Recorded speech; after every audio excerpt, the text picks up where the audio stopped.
Hello बच्चों, कैसे हैं आप लोग सभी? उम्मीद करता हूँ आप सब बहुत खुश होंगे। बच्चों, आज हम व्याकरण के डे 2 पढ़ने वाले हैं, जिसमें से पढ़ने वाले हैं संज्ञा। संज्ञा क्या है? संज्ञा कितने प्रकार के होते हैं? और उन सभी से बनने वाले प्रश्न के बारे में डिस्कस करेंगे आज की इस वीडियो में। तो चलिए शुरू करते हैं बच्चों। तो आओ पढ़ते हैं संज्ञा। सबसे पहले क्या है संज्ञा? तो संज्ञा कहते किसको हैं, वो पहले क्यों।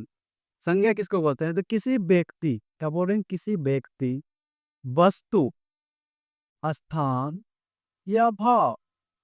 व्यक्ति कैसे हो सकता है? व्यक्ति राम भी हो सकता है, सीता भी हो सकता है, ये सब क्या है? व्यक्ति है।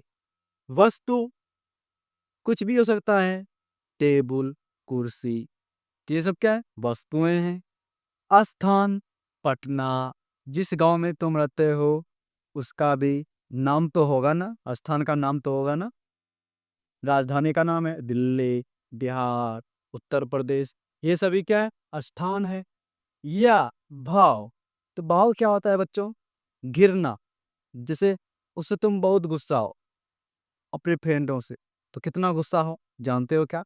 यही तो भाव है ना। तुम सुना भी होगा, वो बहुत भाव खाता है, वो बहुत भाव खाती है। तो ये सब क्या है? भाव के नाम का बोध करने वाला जो शब्द होता है, भाव करने वाला बोध का जो शब्द होता है, उसी को क्या बोलते हैं? संज्ञा कहते। क्या कहते हैं बच्चों? संज्ञा कहते हैं। चलो अब आ जाओ। जैसे राम, राम क्या है? नाम है, किसी व्यक्ति का नाम है कि नहीं है? तो राम। सरिता, ये भी नाम है, व्यक्ति का नाम है। पटना, ये भी नाम है, तो ये भी क्या है? संज्ञा है। दिल्ली, ये भी क्या? स्थान का नाम है, ये भी क्या है? संज्ञा है। हिमालय, हिमालय, ये भी क्या है? संज्ञा है। प्रेम है, ये भाव है। तो कितना प्रेम है ये नहीं जानते? कि बहुत प्रेम है, कितना प्रेम नहीं जानते, नाप नहीं सकते है ना। प्रेम। गिरना, घिरना है, ईर्ष्या है, क्या है ईर्ष्या है, उनको पता नहीं। तो ये सब सभी क्या है मेरे बच्चे? संज्ञा। इतना समझ में आया? अब आ जाओ संज्ञा के प्रकार। तो संज्ञा के 5 भेद होते हैं। कितने भेद होते हैं? 5 भेद होते हैं। कभी कभी ये क्वेश्चन डायरेक्ट पूछ लिया जाता है मेरे बच्चे कि संज्ञा के कितने भेद होते हैं, तो याद रखना 5 भेद देते हैं। कितना? 5 भेद। तो मैं उन हाथ में कितना हाथ उंगली है? 5। तो 5 संज्ञा। चलो अब आओ, संज्ञा के कितने भेद होते हैं? 5 भेद होते हैं। इतना तो याद हो गया ना। चलो, पहला क्या है? जातिवाचक। पहला क्या है? जातिवाचक। फिर दूसरा क्या है? व्यक्तिवाचक। तीसरा क्या है? भाववाचक। चौथा क्या है? द्रव्यवाचक। और पांचवा क्या है? समूहवाचक। याद नहीं हुआ तो याद करवाते हैं। पहला क्या है? व्यक्तिवाचक। दूसरा जातिवाचक। तीसरा भाववाचक। चौथा द्रव्यवाचक। पांचवा समूहवाचक। एक बार फिर से बोलो। व्यक्तिवाचक, जातिवाचक, समूहवाचक, द्रव्यवाचक और भाववाचक। अपने हाथ पे फिर से गिनो। व्यक्तिवाचक, जातिवाचक, समूहवाचक, द्रव्यवाचक और भाववाचक। हो गया याद? चलो आगे हम बढ़ते हैं। पहला क्या है मेरे बच्चे? तो जातिवाचक। क्या है? जातिवाचक।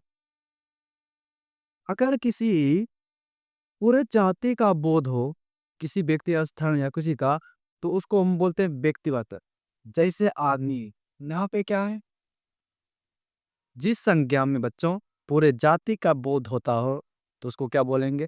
जातिवाचक। जैसे आदमी, आदमी क्या? आदमी में राम भी आता है, मोहन भी आता है, श्याम भी आता है, बहुत सारे लोग भी आता है।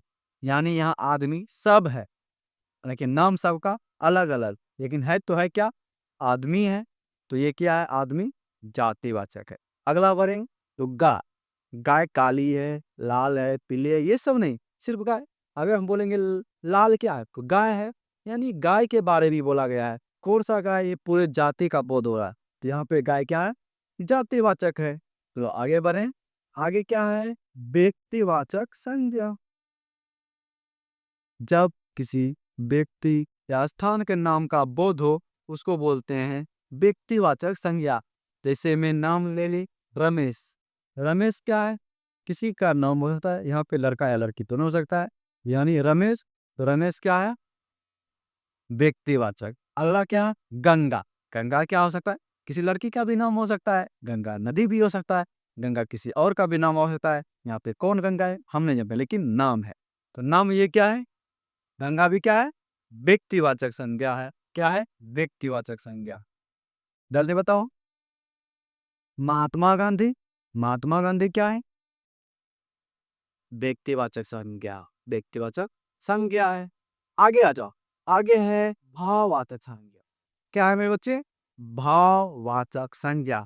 इसमें ही भाव है। भाववाचक यानी भाववाचक यानी भाव से भावना, यानी ये अंदर की बात का बता रहा है भाववाचक। जैसे मिठास, आहा, रसगुल्ला खा करके हमको बड़ा आनंद आया। तो कितना मीठा लगा बच्चों? बहुत मीठा लगा। कितना? तो बहुत मीठा। कितना बहुत मीठा? बहुत मीठा लगा। बता नहीं पा रहे हैं कितना मीठा, कितना किलो मीठा लगा, यानी सिर्फ अंदर से बता सकते हैं, इसको सिर्फ फीलिंग कर सकते हैं कि कितना मीठा लगा।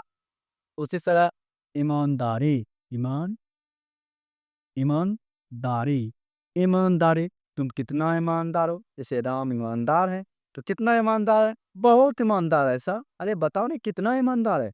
बहुत ईमानदार है। नहीं बता पा रहे, सिर्फ अंदर से हम जानते हैं सर, तो वो बहुत ईमानदार है। यानी ये क्या है? भाव है। अगर बोलेंगे घृणा, तो घृणा भी क्या है? भाववाचक है। ये बात समझ में आया? मीठा, ईमान। बोलेंगे आम मीठा होता है, यहाँ पे बताओ मीठा क्या है? भाववाचक संज्ञा है। आम क्या है? नाम है। नाम क्या? व्यक्तिवाचक भी हो सकता है ना, जातिवाचक भी हो सकता है। आम अलग अलग प्रकार के आम होते हैं, यहाँ पे जातिवाचक है। तो आम मीठा होता है, तो यहाँ पे मीठा क्या हो गया? भाववाचक। कितना मीठा है? बहुत मीठा। अच्छा, यह आम मीठा है, तो यह आम क्या है? यहाँ पे, यहाँ पे व्यक्तिवाचक संज्ञा है। यहाँ पे एक आम के बारे में कहा रहा है, पूरे आम के बारे में सिर्फ बोला यह आम मीठा है, यानी एक आम के बारे में बताया था। यहाँ पे क्या हो जाएगा? व्यक्तिवाचक संज्ञा। आगे बढ़े। आगे क्या है? द्रव्यवाचक संज्ञा। क्या है? द्रव्यवाचक संज्ञा। अब द्रव्यवाचक संज्ञा समझो क्या है?